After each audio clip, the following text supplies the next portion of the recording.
We have some great speakers for you today.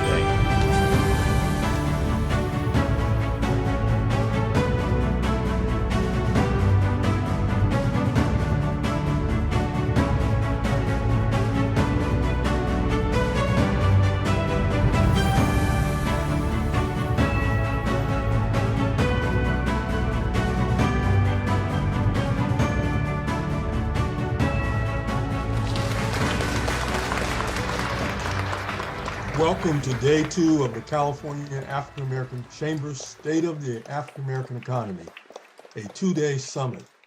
Let's welcome to the virtual stage the chairman of the California African American Chamber of Commerce, owner of Task Strategies, providing strategic advisory and legal services in the areas of energy, utilities, broadband, transportation, regulatory affairs, legislative affairs, diversity and inclusion, and financial services, Commissioner Emeritus Timothy Allen Simon, Esquire. Good afternoon and welcome to day 2 of the State of the California African American Economy Summit. For those of you who were with us day 1, you know that despite some technical challenges, we had a very content-rich dialogue on the economic opportunities and challenges that we face in the 4th largest economy in the world that we call California. I want to state that as California's largest statewide Black chamber organization, our virtual event will draw business owners, community development, and multi-sector advocacy, industry, legislative leaders, and visionaries from all over the state to challenge us to think, act, and do business differently in order to drive economic opportunity and wealth creation for African American businesses, and connect and harness the collective strength of our statewide network of member organizations to elevate our fiscal health. Our mission is to drive economic opportunity and wealth creation for African American businesses, and to connect and harness the collective strength of our statewide network of organizations. We leverage the power of our national, statewide, and regional networks of business, local chambers, and community organizations, corporate, philanthropic, and institutional partners, elected officials, and members to bolster Black business excellence and strengthen our communities. To kick off day 2 of our summit, I would like to bring to the stage with opening remarks someone who needs no introduction, but based upon the high esteem that we hold him in as clearly a global thought leader, I am honored to read this introduction, but I'm telling you right now, it doesn't even touch the surface of what a great individual and public servant that you're about to hear from. The Honorable Willie L. Brown Jr., 2-term mayor of San Francisco, legendary speaker of the California Assembly. Let me add, the longest serving speaker of the California legislature, the assembly of any speaker in California's history, founded in 1848, has been at the center of California politics, government, and civic life for an astonishing 4 decades. His career spans the American presidency from Lyndon Johnson to George W. Bush. And he's worked with every California governor from Pat Brown to Arnold Schwarzenegger. From civil rights to education reform, tax policy, economic development, healthcare, international trade, domestic partnership, and affirmative action, he's left his imprimatur on every aspect of politics and public policy in the Golden State. As mayor of California's most cosmopolitan city, and I am a native San Franciscan, so I do not mean to offend any of our participants, he refurbished and rebuilt the nation's busiest transit system, pioneered the juvenile justice system, and paved the way for the 2nd campus of the University of California, San Francisco, to serve as the anchor of a new development that will position the city as a center for the burgeoning field of biotechnology. Today, he heads the Willie L. Brown Jr. Institute on Politics and Public Service, where this acknowledged master of the art of politics shares his knowledge and skills with a new generation of California, national, and global leaders. It is my extreme honor, and I am humbled today to introduce for our opening remarks, the Honorable Willie Lewis Brown, Jr. Directly from my office to the African American Chamber of Commerce of the great state of California. Your organization, or I should say our organization, is an invaluable tool for California, but in particular for the Black people in California, those of African American descent.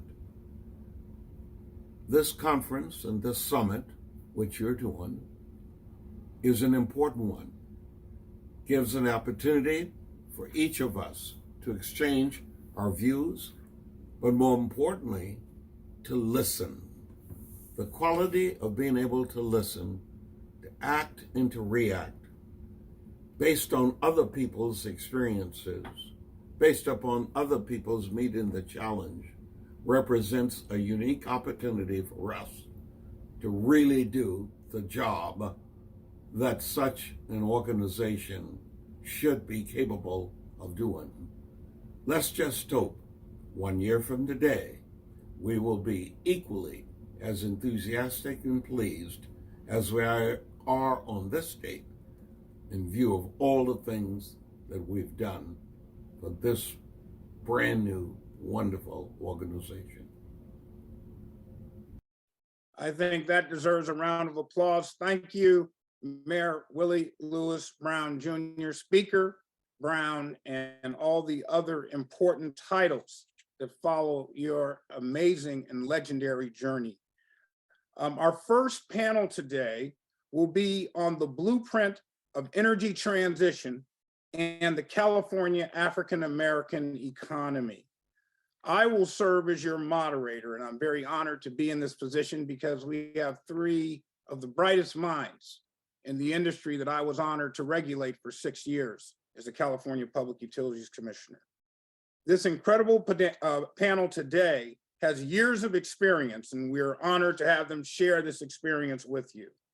Not necessarily in the order of speaking, but first we have Eugene Mitch Mitchell, Senior Vice President, Diversity and Community Partnership at Sempra, a global entity that is making an amazing difference in many of the matters involving the world, going all the way to Ukraine's need for natural gas, through liquefied natural gas. Eugene Mitch Mitchell was Senior Vice President, Diversity and Community Partnership for Sempra.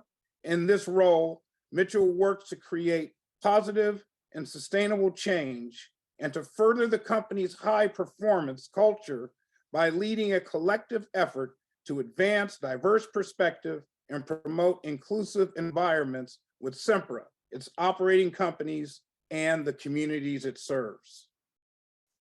Mitchell joined Sempra in 2005 and has nearly 30 years of public policy and government affairs experience, with 15 of those years in the energy industry. Mitch serves on the boards of the San Diego Housing Commission, Lucky Duck Foundation, the Sharp Hospital Board of Trustees, the Voice of San Diego, the San Diego Museum of Art and Children's Hospital of Los Angeles Foundation, and the San Diego Opera Board of Directors. We will also have with us today, and I'm honored to work closely with this gentleman as well, Mr. James W. Neimic, Vice President, Operational Services, Southern California Edison, Chief Operating Officer, Chief Supply Chain Officer, and Chief Procurement Officer. Jim is a senior leader with 20 years of dynamic leadership driving global organizations at scale to transform core operations and functions, including supply chain, procurement, IT, sales operations and call centers, real estate, and shared service. Respected and endorsed key leaders of teams, organizations ranging in size from 30 to 30,000 plus professionals. Aggressive, focused on cost optimization and achieving aspirational targets with tens of billions of dollars in P&L improvement identified and captured since 2001. He's a seasoned C-suite business developer, turning suppliers and customers into accountable and innovative partners. He has significant experience leading global procurement transformations for technology, media, and entertainment multinationals. Expert in clean sheet design and construction of lean, results-driven technology-enabled procurement and supply chain organizations. Next, we're also very honored to have Brooke Reilly, Vice President, Chain, and Chief Procurement Officer at PG&E. Brooke Reilly is the Vice President and is responsible for the strategic sourcing, supply chain responsibility, supplier equity, assurance, and material functions across the company. Reilly was the Chief of Staff to PG&E's CEO, and before that, Senior Director of PG&E's new revenue development, finance, and planning teams. Since joining PG&E in 2009, Reilly has held leadership roles across the company's strategy, energy procurement, regulatory, and customer-facing functions. She started her career at PricewaterhouseCoopers and was at the small economic and financial consulting firm before joining PG&E. Reilly holds a master's degree in business administration from the University of Michigan, go Blue, and she earned her bachelor's from Duke University. And I want to welcome all three to our virtual stage. Let me begin with Brooke, if I can. First off, why don't I have, before starting with Brooke, this will be open dialogue, but beginning with Brooke, why don't I have you give some opening statements and to make our audience familiar with you for purposes of our dialogue going forward.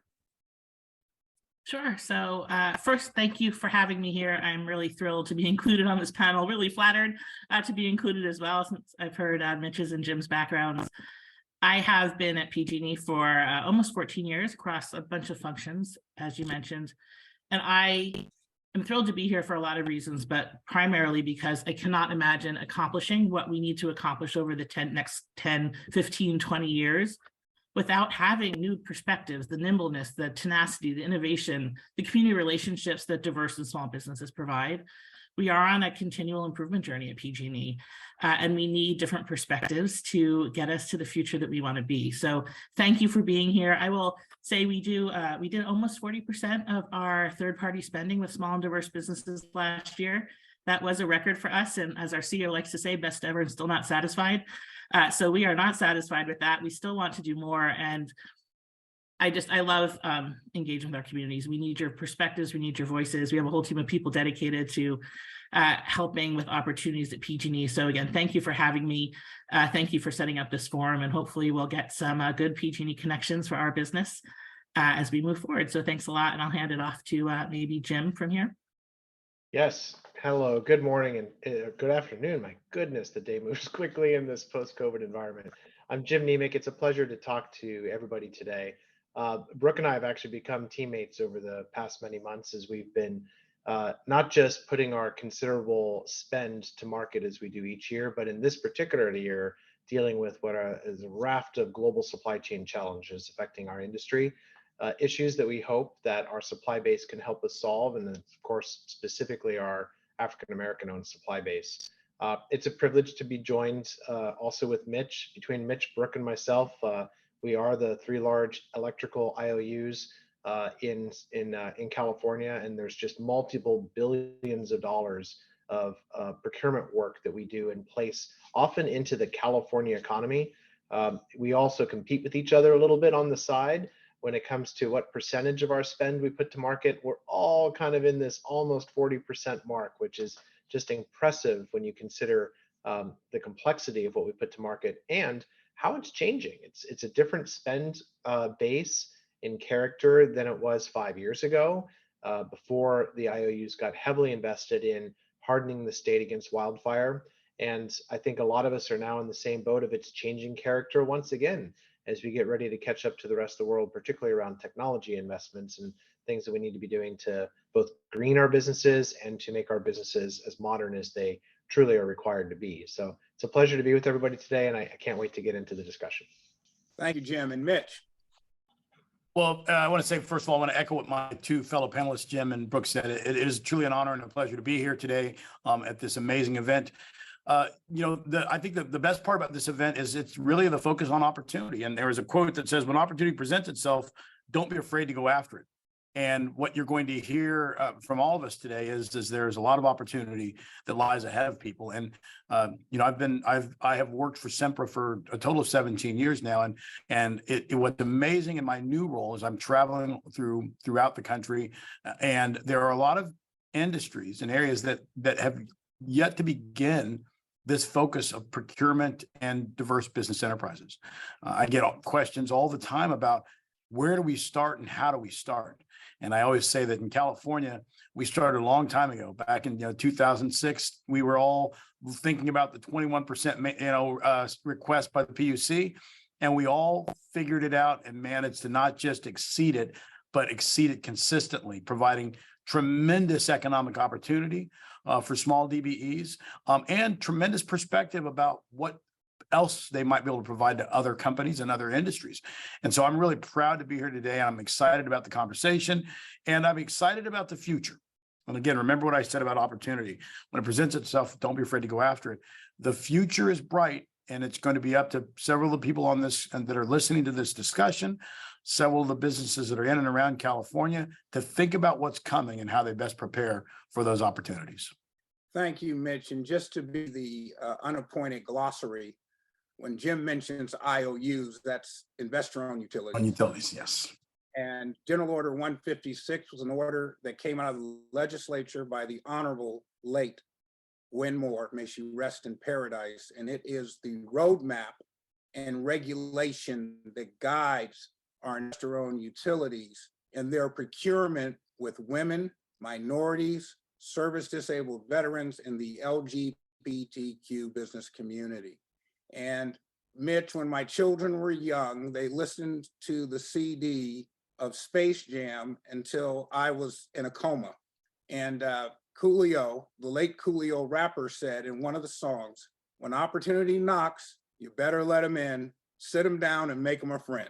So thank you for being here. And we will now delve into some of the opportunities that we look forward to our African-American businesses and members engaging in with you. We are the California African-American Chamber of Commerce, but I'll also say that we have very strong and effective partnerships with our brother and sister chambers throughout the state. So we know as an African-American community, we hit the beachhead first. We created this minority market, but we understand that justice is best served when it touches all of us. And I want to thank each of you for your engagement in that space. Starting with Brooke, as part of PG&E's energy transformation, you are undergrounding power lines to lower wildfire risk, largely attributed to climate change. Can you provide information on the size of this major infrastructure project and how African-American businesses can bid their products and services on this game-changing opportunity? And as products and services, I'm going from those who are undergrounding itself and the finance and the accounting and the environmental impact reports, the community outreach. And again, thank you. And if you could elaborate on this, we would really appreciate it. Yeah, thank you for the question. This is one, I think, for us of the most exciting areas where opportunity is knocking, or maybe digging. I'm not quite sure what the undergrounding corollary to knocking is, but this will be 10,000 miles of undergrounding for us over the coming 9 years. It's a 10-year program that we announced last year. We'll do about 175 miles this year, doubling that, more than doubling to 400 next year, 800 the year after, and settling by the mid-2020s into a bit over 1,000 miles a year to get to that 10,000 mile goal. This will be a complex project, right? It's undergrounding. It's working around and alongside existing facilities, gas, sewage, water, drainage. So we need a huge variety of services for this: engineering, construction, civil and underground and electric, estimating, traffic management, environmental studies, remediation, consulting. I could go kind of on and on as it relates to that, but there is going to be a huge opportunity for many businesses to engage with us. And I would love to have African-American businesses engage on this and have opportunities with us related to it. So in terms of how you can pursue opportunities here, there's the obvious one, which is apply for RFPs, participate in RFPs. We do post all of our RFP opportunities online. So www.pge.com/bid opportunities is where you can find those. I would also encourage you to look not just for undergrounding opportunities in the titles, but I mentioned we're going to be needing a bunch of different services. So we might run, say, a traffic management RFP separate from an undergrounding one, but knowing that we'll use those services in undergrounding. So be thoughtful and kind of holistic as you look at our RFP opportunities. But if you're not comfortable doing an RFP or want to partner with other companies, we have and are continuing to plan to have a lot of matchmaking sessions where we're introducing potential suppliers who want to work with primes to those primes. We actually work with primes directly on their own supplier diversity plans, and we know they are committed to bringing diversity into our portfolio themselves. So we actually just hosted in early December a matchmaking opportunity in San Francisco, where we are introducing several potential diverse suppliers to primes. We hosted one in the summer in Oakland, our new hometown, where we're doing the same thing, and we'll keep doing those on an ongoing basis. So if you're interested in those, I'd suggest that you send our team a note to make sure you're on the list, getting information about them. We do partner with chambers, just like this one, and community-based organizations to get out information about those. And so that would be the other way to hear about them. But you're also welcome to reach out to us. Our email is supplierdiversityteam@pge.com. And so those would be the immediate kind of opportunities for engagement and matchmaking and meeting our leaders and our prime suppliers and us as we think about making contracting decisions. I will say there's two kind of more near or medium longer term opportunities too. The first is we have an executive mentorship program. That is a way to kind of come in and meet the people who are ultimately making decisions. We're just piloting that this year, but we would love to have additional diverse suppliers and Black-owned businesses in that portfolio. We are doing it with a handful of executives. Our plan is to expand it to many executives in the coming years. And so kind of understanding the relationship aspect of our business and talking to executives directly about where opportunities might be would be another kind of, again, medium, longer term way to get involved in this program. And then the last one is look at not just PG&E's direct kind of supply chain and procurement activities around this, but we'll be hosting community events talking about undergrounding, working with our community partners in a whole bunch of different ways, and going to those and meeting our leaders, but also getting an understanding of how we're working with our communities on this, the language we use to talk about the program. That's also just helpful kind of in the longer term for knowing how to work with us. So I would say those last two things are more educational ways that you could then transition into, really being a really successful PG&E provider, and then working through the RFPs and working with our primes on kind of matchmaking events would be the two immediate ways to get in and work with us on this program. But we would be thrilled to have you. We do need a ton of innovation in this program. We're planning on it. We're counting on it. We're not quite sure how we're going to get there, but we know we need a lot of different and diverse opinions in helping us with that. So we would love to have a lot of participation in this program. And like I said, reach out to us, supplierdiversityteam@pge.com, if you want to hear anything more directly. So I'll hand it back to you, Timothy. Thank you. And I'll ask our team to please enter the information that's provided in our chat room for those who are, all of us are online. And I would also like to say that many of the resources that were discussed yesterday and today, you will receive as follow-up with the necessary hyperlinks. So thank you, Brooke, for that information. It's extraordinarily helpful. Thank you to PG&E and all of the panels here for your sponsorship and support of the California African American Chamber of Commerce. Jim, again, thank you. One, thank you for your service to our country, as well as the great service that you are working with the Southern California Edison team. We had a fireside chat a couple of years ago with Pedro Pizarro, and we continue to work with your team in many ways. We'd like to discuss an array of things with you, and that being, what are the current initiatives that you have for African American business? How does SCE support African American businesses? And that I would include technical capacity. What is your spend with African American businesses? How do you ensure the inclusion of African American businesses in SCE's procurement process. And then if you could provide, and by the way, we'll have time to go back to Brooke, and I'll also ask Mitch, if you can provide success stories that you've experienced in the African-American economy and the African-American businesses that support this economy.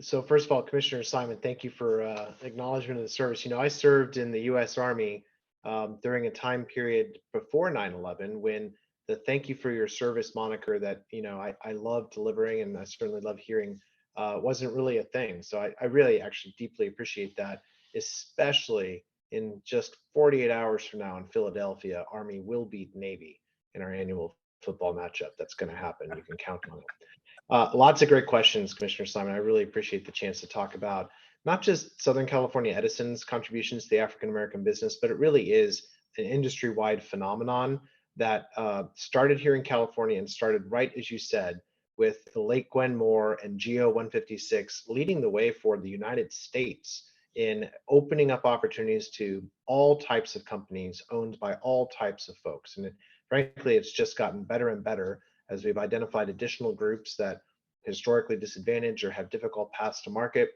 finding ways for them to build their businesses, really using not just the electrical utility spends, but of course all the utilities that are supervised by the California Public Utility Commission, and done in a way where it's really Californians' dollars that in many cases they kind of have to spend anyway through their electrical service or whatnot, really going to the companies in California that we're trying to help and support. When it comes to African American businesses, Edison, you know, in my personal view, we do a lot. And you know, one number I'll throw out is we actually support a number of different African American advocacy groups, not the least of which is this one, but there's a number of them. Some of them are localized, some of them are aligned with specific trades. And every year we put to market a mid six-figure dollar amount to support those 12 groups, since 12 that we have supported in the past year or so. We also run, kind of like Brooke described, an entrepreneur development program that we've recently rebranded from Edge to STAR. So for those of you familiar with Edison's Edge program, it's now known as the STAR program with STAR workshops. That basically teaches our suppliers how to not only do business with SCE, but frankly, how to take their business to market in a way that's enticing for all sorts of potential customers.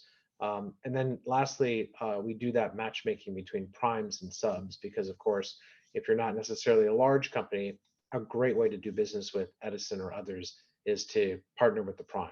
And we often help open doors for that. I'm proud to report that last year, of the $2 billion plus that Edison put to market with diverse businesses, which was, you know, against a denominator of $6 billion in total spend, that almost 200 million of that, about 10%, went to African American businesses. And that was up year over year, 22 versus 21 by about 16%. So the good news is it's considerable. The other good news is it's growing. And currently we have 30 African American suppliers who are under contract with Southern California Edison. Why is this going in the right direction? I'm sure it's a lot of things, and it's a lot of efforts by a lot of people here at Edison, not the least of which is our procurement organization and our what we call award decision makers, often not procurement people, but it's the actual spending businesses at Edison who are hiring contractors and hiring suppliers to do work. They're in this. And of course, I'd be remiss if I didn't mention what I often refer to as our small but mighty supplier diversity and development team, now led, starting this past summer, by Maya Shiprashvili. It's a team that has been deeply connected to the African American business community in California for a long period of time, including this organization. They work hard to include any supplier on the planet who either we believe can do our work, or the supplier believes they can do our work, but we're not yet convinced. We might not even know you. At Edison, we have a new mantra: you want an RFP, you get an RFP. There's no pre-qualification or you have to go through this gate.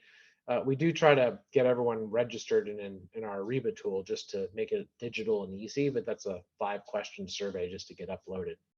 We want any supplier out there who we may not know, we may not really be aware of your existence even, call us, find us, and you get an RFP to whatever you believe that you can deliver for Edison. We'll sort out whether or not we can really do business together through that process. What we don't want to do is artificially constrain our pipeline at the front end of an RFP process.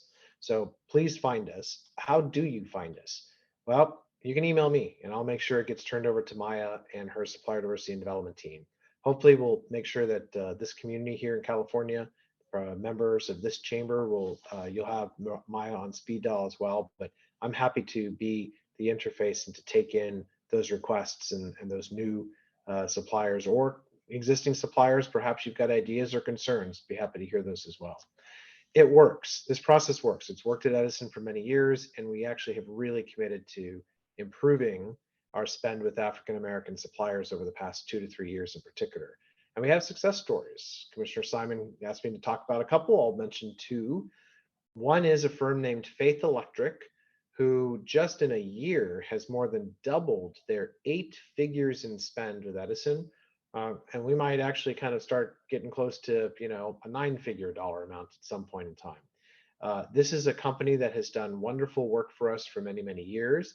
They've kind of had their ups and downs cyclically through the competitive RFP process, but make no mistake, this is a firm that we like doing business with and has really grown their spend over a small period of time.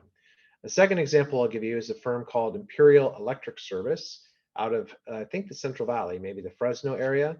This is a firm that we just happened to get introduced to at another African-American chamber event, and voila, get an RFP, compete well, win an RFP, and now they're installing a couple $1 million worth of EV charging stations all across our 50,000 square mile service territory. So that particular process wasn't super fast, took a couple of years, but you can tell that it's successful in the end for a Black-owned supplier that is in the Central Valley. So thank you, Commissioner Simon, for giving me a chance to talk a little bit more in detail around what do we do at Edison. Hopefully you read from that. It's actually really easy to engage with us. Call us, email us, tell us what you sell. And if we've got an RFP that's going to market, you get one. Show up in that RFP though, because we do competitively bid our spend, as you might expect. Thank you, Commissioner Simon. Thank you. And team, I know that we've been in email dialogue with Jim and Maya, so please provide that information by way of our chat room and our follow-up. And I'm very honored to now introduce the panelists that, or not introduce, but ask the question to a panelist who I forgot to mention. In my opinion, Mitch Mitchell could be the mayor of San Diego tomorrow and probably Sacramento as well. He is just highly regarded throughout this great state. And Mitch, what I wanted to ask you is that you are a global enterprise and you work in the holding company and report to, my dear friend, Jeff Martin, the CEO of Sempra. And from this perspective, can you talk to us about D&I on a multinational level, diversity and inclusion, and particularly in terms of spend, and the trends that you are seeing in an area that I'm passionate about and other members of this organization, and that is decarbonization of natural gas, infrastructure, its contribution to the efforts to battle climate change, and how we can better engage with not only San Diego Gas and Electric and the gas company, but some of your other enterprises in Texas and Louisiana and places that, and even your global enterprises in Mexico that Sempra touches. Sure. Well, first of all, thank you, Timothy. It is again a pleasure to be here, and I will say that you mentioned the late Gwen Moore, someone who had a tremendous impact on my life, my thought process, in my career, and I used to love talking to her about this space, about what was possible, right? Because I think that's the thing that people need to remember is that success in this conversation is possible. You've heard both of the previous panelists, Jim and Brooke, say, we want to work with you. And they're not saying that just because it's written on a cue card. They're saying that in reality, they want to create opportunities. We all do in this space. And, I learned a long time ago that strategy is very important, and I learned that from the opening speaker of today's session, the great and honorable Willie Brown, who used to talk about strategy and getting the win. As a global company, I often now, again, I spend a lot of time in Texas and in Washington, D.C., talking about the pursuit of the objectives that the IOUs had as set by the Public Utilities Commission. And I will give you an example of when the art of the possible, and Timothy Simon will remember this. We had an issue with small Black contractors in Los Angeles many years ago, and Timothy Simon attempted to negotiate a structure that would allow us to have this conversation and look at what we could achieve. And out of that conversation, we created SCORE. And it was the small contractor, I want to say it was a smaller contractor opportunity realization effort. And that basically meant we were going to work really hard at creating opportunities and assignments for small Black contractors. Everything from grading to dump trucks, you name it, we wanted to see it happen because we wanted to create those economic connections and see the growth of the businesses in that space. Now that I'm traveling around for Sempra, the holding company, I spent a lot of time talking to people about just how easy it was to set up SCORE and trying to give them some guidance and some advice on, as an industry, it's not too late to start. You're behind, but there's no better time to start than now on creating opportunities here in California and in Texas. And the reason why I'm having these conversations, I think it's important, is everybody's asking what they can do around diversity and inclusion. Some industries and companies don't want to go as far as having a conversation that involves race and ethnicity and culture necessarily, but they are starting to look at, can I spend more with small, diverse businesses? And my answer is absolutely yes. And one of the stories that I've told people in my conversations is I gave them an example of a success story we had years ago. A good friend of mine, Jesse Knight, and we were dealing with the NFL. The great NFL, and they were traveling around the country every year of the Super Bowl, coming to a city near you, and they were getting criticism because when they leave a city, people were starting to count and say, you know what, the NFL's not using any small DBEs for the vast services that they need in a city to help provide aspects for their corporate sponsors. And we created a program with the NFL in 2002 that was for the 2003 games, where we introduced them to all of these small, diverse business enterprises. And the 1998 game in San Diego had about, the DBEs had about $300,000 worth of impact. Pennies for the NFL. In the 2003 game, it was about $6 million. And I remember telling the NFL, and the reason why I tell people the story is everybody looked at me and thought, Mitch, it's impossible for us to find small DBEs who can provide this service. And I tell that story because I said, we didn't just find them, we vetted them and we helped them get ready. And I think that's what everybody has to keep in mind about what's coming. And as Timothy Simon mentioned, in this evolving space of energy and electrification, we have all been driven in the energy space in California by the renewable portfolio standard. We've all had a focus on renewables and wind and solar and now batteries. And with each project that was approved, there was a construction element. And one of the things that we noted early was which firms were coming to us and saying, I can provide a service, whether it be, again, dump trucks, grading, whether it be environmental. Sempra built a project in Baja, California, the only West Coast LNG project that is operating.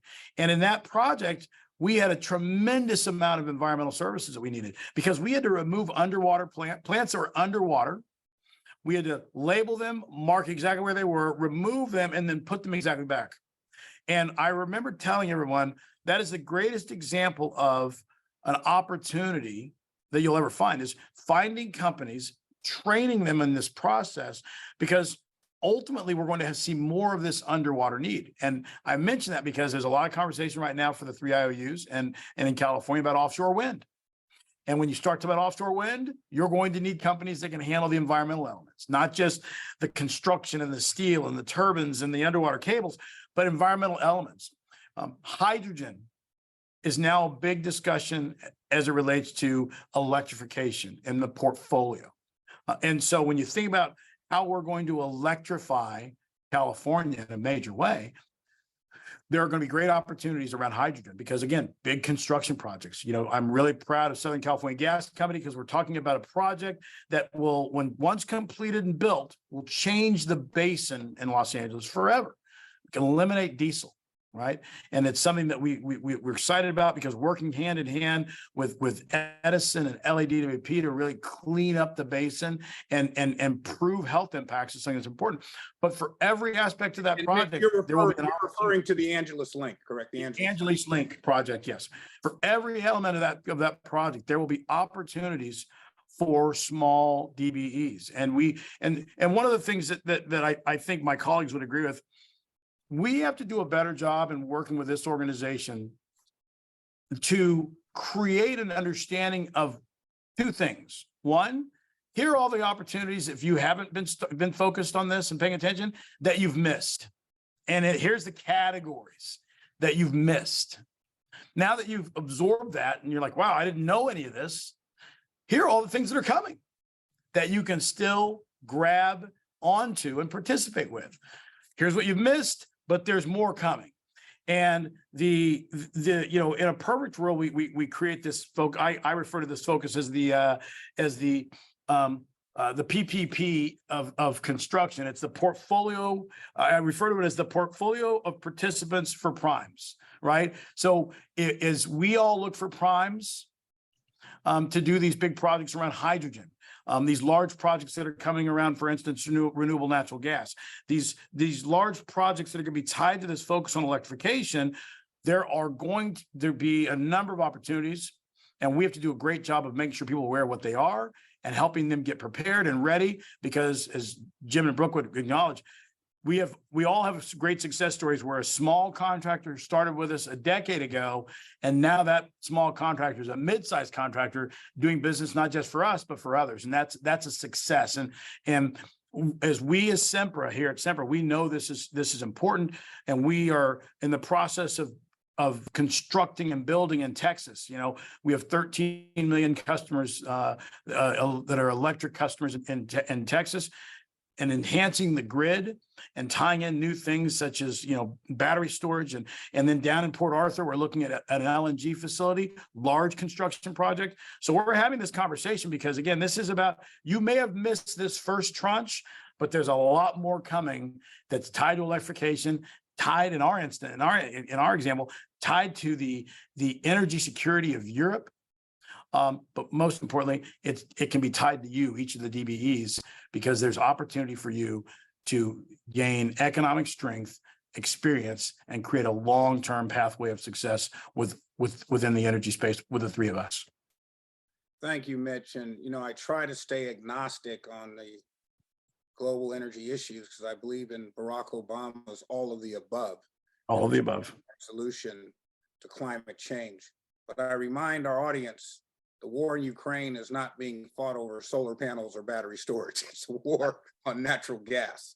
And I know each of our utilities here are not only engaged in the most innovative fuel mix of energy sources, but each have engaged with this organization in our businesses that go from the top down. And I just want to point out that each of the utilities on this panel have utilized African-American investment banking firms as lead managers and book runners on their hundreds of millions, billions of dollars in the case of PG&E and its wildfire securitization claims.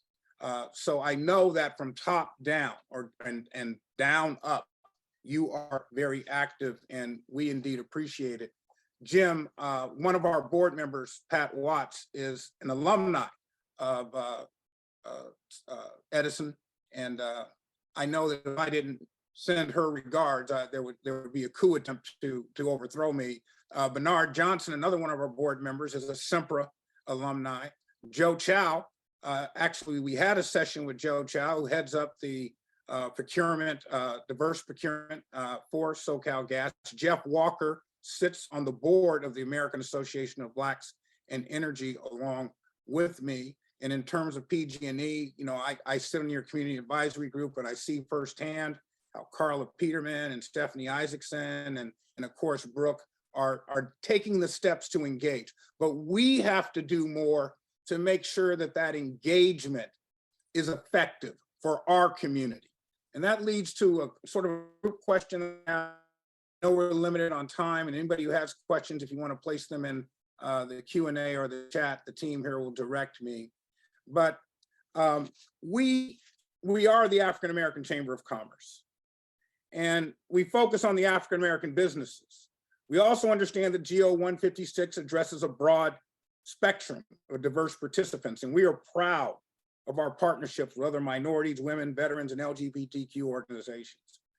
With this growing diverse sector and just one pie to slice up, how can we work with you to maintain an equitable allocation of opportunities for California's, and I know many businesses come in from out of the state as African-American businesses? You want, Timothy, are you posing it to all three of us? I'm actually posing it to all three. Why don't we go in the same order and start with Brooke? Okay. I think that's a really important question. I haven't actually thought of it that way. I think for us, we're growing so much, it's not a zero-sum game. There are opportunities for everyone out there. I just mentioned the undergraduate program, we're doubling year over year over year. And we're at 40% small and diverse now. There's a whole nother 60% out there we can go after. So I tend to think of it as how do we partnership with all of our different diverse suppliers and small suppliers in creating the right structures, the right trainings, the right processes, and working through how do we actually get small and diverse businesses in. So I think it's a good question. I think my assumption is we just have so much work. There's opportunity for everyone, and our job at PG&E is to enable the Black community, the Latino community, the LGBT community to actually pursue and get those opportunities, and that's where we're really focused. I do think we do have some training opportunities I didn't mention before. We have a technical assistance learning management system program. So there are some ways to get more familiar with us, but I think my assumption is there's plenty of opportunity, and my job and my small and mighty team's job, to use Jim's expression before, is to actually enable the African-American community to get those opportunities, not necessarily at the expense of other people or instead of other people, but with other people, because there's just so much out there. Thank you, Brooke. And Jim? I could not agree more with Brooke around the pie is growing, and the pie is only at 40%. So roughly, and so there's just a tremendous opportunity. Where I look at the opportunity is, we kind of both have to be flexible, supplier and buyer. And on the buying side, you've heard some of my descriptions of our flexibility. Like we're not going to be old school and pre-qualify and try to artificially constrain our bidder pool. We're just flowing open the doors. You think you can sell to us, you get an RFP. There's a little bit of flexibility required too on the supplier side of things, because what we often find with diverse owned suppliers is there can be a bit of a mismatch in what we buy, and we don't just buy stuff because it's fun. We buy it because we need it. We kind of use it to build the grid, make the grid safe, deliver our mission. So there's not a lot of wiggle room in like choosing what we buy. And oftentimes we find that diverse suppliers of all types don't necessarily align perfectly to what we buy or in the ratios that what we buy. There's even segments of the diverse supplier community where there's a true misalignment, right? You'll have a particular segment where there's just not a single distribution line construction company or manufacturer of electrical utility PPE, or the stuff that we really buy. So not that a business owner here in California has to completely reinvent their business if they're not perfectly aligned, but what we'd be happy to do is provide more detail on what are the products and services we buy in relative quantities, measured by whatever, dollars, number of suppliers, and give folks a bit of a blueprint to, you want to work with Southern California Edison, please sell these kinds of things and maybe, grow your business into different spaces that are adjacent or tangential that you haven't thought of. I also think for just entrepreneurs looking for the next best thing. I frequently joke, I'm technically a disabled veteran. No, there was some sports injuries, not combat. So I'm a little embarrassed to say that out loud. But the point is, I kind of joke with folks like, my next job, I'm going to, create a disabled veteran-owned business here in California and sell to the electrical utilities. Well, what are you going to sell? I don't know, but I know they'll be interested in buying whatever it is, as long as it aligns with what they buy. So I think that's a little bit of advice on how to think about the business that you have and the products and services that you sell. And Mitch, why don't you take a piece of this? I will echo what Brooke and Jim said, but I will offer this. I think the value of the chamber is that you can bring people together. And I think when you bring people together, they want to hear vital information about their opportunities and their growth and their success possibilities. We have to have the opportunities for all mentality in order to make this work. And part of what we need to remember is probably the most significant component of this is transparency about what's coming, what's possible.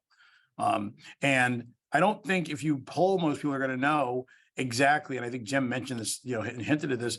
They're going to know exactly what we need in the utility space. What we're staring at. Again, part of this goes back to what I said earlier. Here's what you missed, and here are examples of things where we needed special services, and we know we don't have firms that are DBEs in these categories. And the question is why not? And is it possible to develop them? Primes are one thing, but there are a lot of sub opportunities where that sub can learn and grow and become more proficient in a new space that's tied to the energy industry. And that's the kind of success that creates long-term value. And so I think that it's really starts with transparency. Is let's talk about what's coming. I mean, I can say all day long, as Timothy mentioned, as we're looking at electrification, there's still one important component. And it happens every single day that we have to remember. It's called nighttime. So if you when the sun goes down, solar doesn't work. When the wind doesn't blow, the economy still needs to move. And so you're still going to have opportunities around, battery storage, but you have all these new opportunities that are being added to the portfolio around hydrogen and the use of renewable natural gas. And what we have to figure out is what's the best way to get people excited because they see what the options are that are coming that they may be able to tie to. Transparency is the key. Tell me what I need to know so that I can start to focus on being successful in a space that's tied to that area. And half the battle, we say this in education and life, half the battle is exposure. Once you've seen something and you understand it, you may be more interested in it. We have to create that interest by being transparent about what's coming. And each of us can go back and look and see, we've had previous bids where we didn't have bids in these areas at all from any DBEs. Why? And is it possible to overcome that?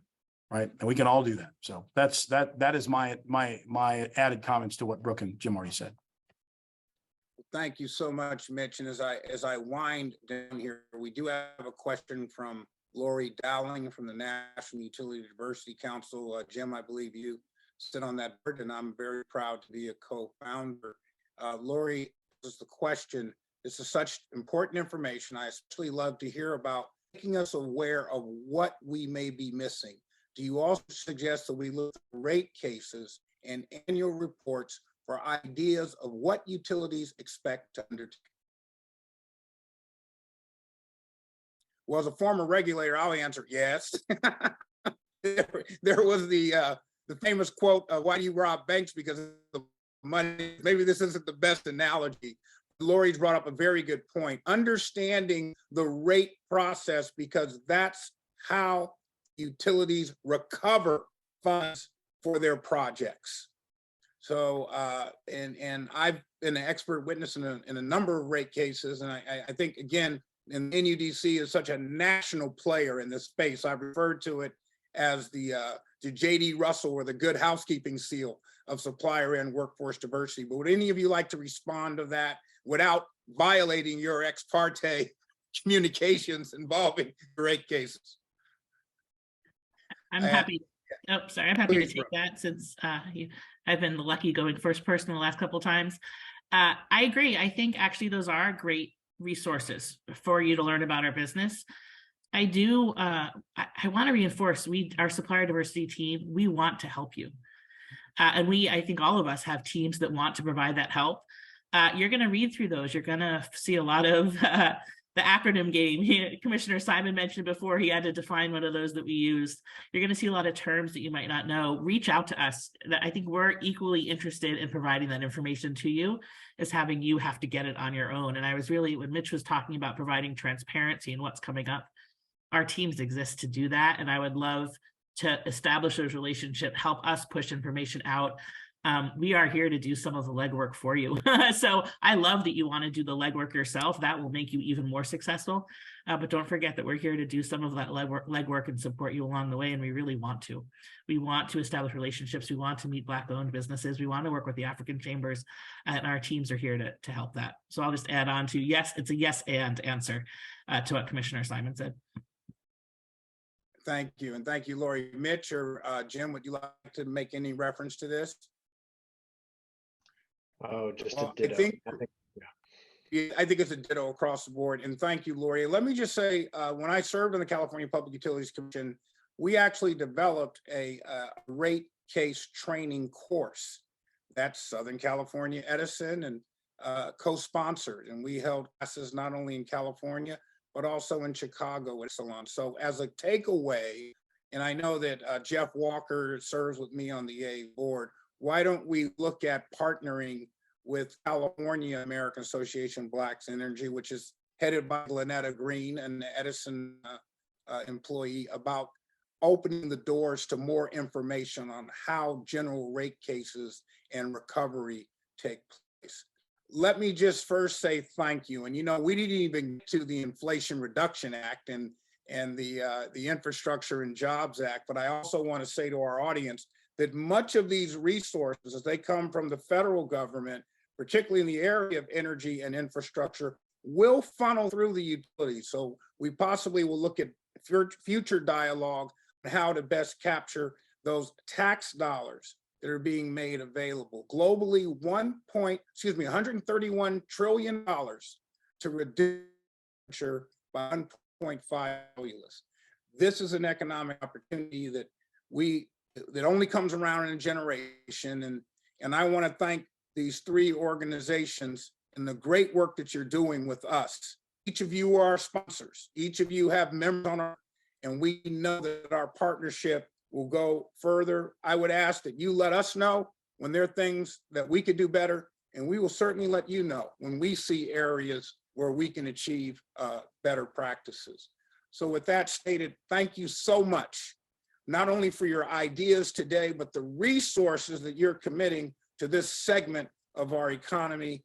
And as I've mentioned, we will make sure the information that you provided today is available to those participating and our membership, including our chambers. So again, let's give an online applause to our three panelists and thank them for their time and thoughts. Thank you very much. So I believe we're going to be moving now into breakout sessions.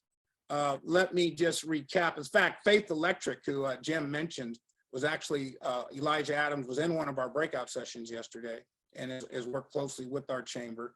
They were absolutely amazing. So also just in terms of some housekeeping, as mentioned, we will be following up. Every session has deliverables. So make sure that you're going on our website to see the recordings, continue to participate. Later on this afternoon, we'll be having some amazing speakers and panels. So thank you. And at this point, the breakout sessions is data-driven. What does this mean? User growth, deep dive. And that's Charles Clinton, owner of Clinton Consulting. The art of informational networking, business performance and growth. And that'll be Dr. Oscar Edwards of HGS Solutions. And access to capital, debt financing and equity markets. We'll have Frank Robinson, a diverse markets and community-based program executive at Union Bank. Keith Spears, general partner of Include Ventures. And Chris Allen, First Bank, area manager, and vice president. So you're now going to be directed to our breakout sessions. We'll see you again. Please return to the main stage after your breakouts. Amongst others this afternoon, we'll have the Honorable Clotilde Hewlett, who is the Commissioner of California's Office of Financial and Protection, includes cryptocurrency, fin, cannabis regulations, and other things be of much interest to you. So again, thank you and enjoy our breakout sessions. We'll see you this afternoon.